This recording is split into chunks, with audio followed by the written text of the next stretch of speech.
My name is Mollie Robinson. I live in Bowden, Georgia, and I have been living with epilepsy for a little over 7 years.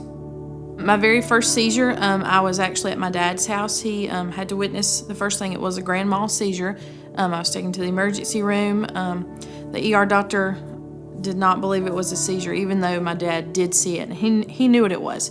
So my mother she's actually in medicine, so she was able to almost sneak me into a neurologist where he did the EEG testing, and we realized that I was having partial seizures nonstop there.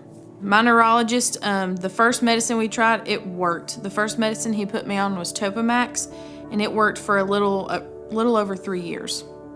The seizures did not come back until I moved a couple hours away to college at University of Georgia, and they started back. I did not want to tell my mother. I'd been independent for so long at that point, it felt like get away from home, get away from the small town, and here we are back at step one again. Except instead of just one seizure, it was grand mal back to back to back, and I just prayed for them to go away.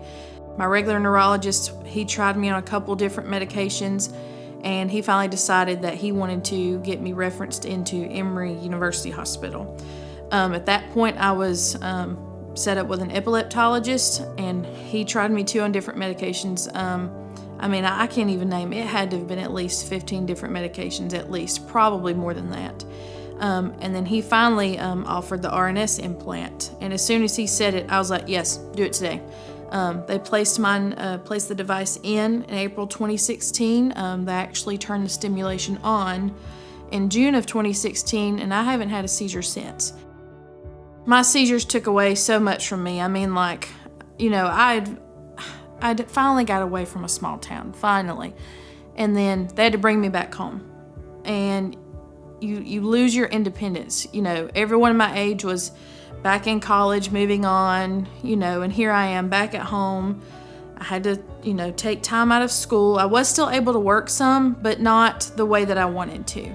I had lost all my friends my age because I couldn't keep up with them. I couldn't drive to go meet here or go do this. I was just stuck.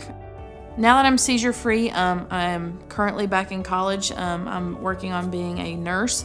And my goal is to continue on even after the RN program to hopefully get into a nurse practitioner program where I want to specialize in epilepsy, because I feel like I can just sympathize so much more with people who are suffering from epilepsy, because I can share my journey with their journey and help them the best that I can.